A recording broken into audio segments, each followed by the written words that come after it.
love the Constitution today, and we also want to talk about foreign money coming in.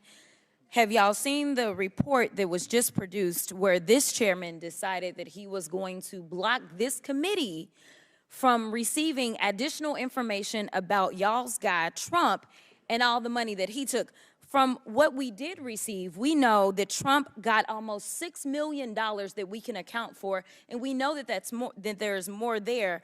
From China specifically, we found almost $8 million total that he accepted from foreign governments while he was serving as the president of these United States. But we're concerned about the president's son who has not been involved in his administration.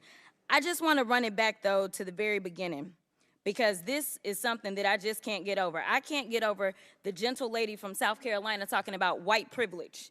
It was a spit in the face, at least of mine as a black woman, for you to talk about what white privilege looks like, especially from that side of the aisle. And let me quote your now ousted speaker and what he had to say about the Republican Party and y'all's lack of diversity. When you look at the Democrats, they actually look like America.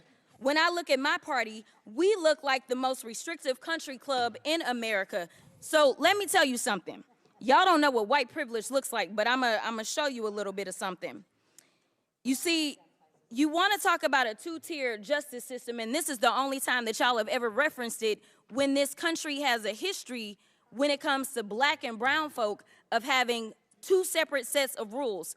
And right now what you want to do is have two separate sets of rules because Mr. Moskowitz offered y'all a fair situation. He said he would vote for Hunter to be held in contempt if y'all voted to hold all, even if you remove all of the members of Congress. There's still other people that y'all haven't decided that y'all have excuses for, but y'all don't want to hold them in contempt. But for some reason, it makes sense to hold Hunter Biden in contempt, who has tried to comply. And let me tell you why nobody wants to talk to y'all behind closed doors, because y'all lie.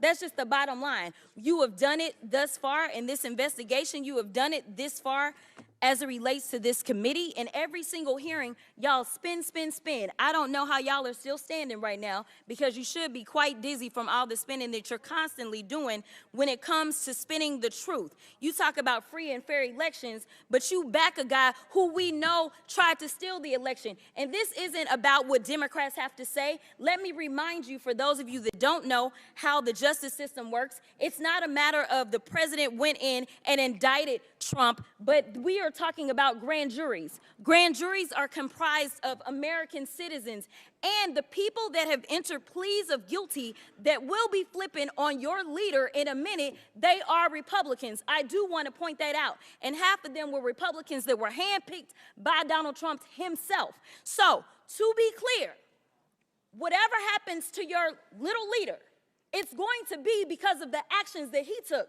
So you can talk all you want to about how January 6th was nonsense, but all of y'all were running at that time. Y'all were grabbing y'all's gas masks and y'all were running to your offices because you didn't know if they were coming to kill you.